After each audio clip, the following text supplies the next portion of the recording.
guys, galing tayo naghatid ng estudyante. Kaya salamin ako na masakit sa mata yung kabok.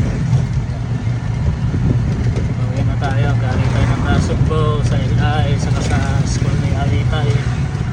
Medyo malayo-layo. 55% na yung battery. Hindi ko alam kung makakaabot pa tao. Nakabot to siguro.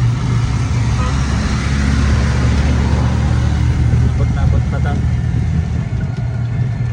Naka-drive lang, hindi siya naka-escort. Layo ng tinakbo. Tumag pa kami ng bungahan dahil sa kaklase ng anak ko. Yung tapos punta kami ng LI. Tapos sa LI punta kami na Nasugbo. Layo yun eh. Nakakaburing lang mag-drive ng e-bike. Medyo matagal takbo. Kaya guys,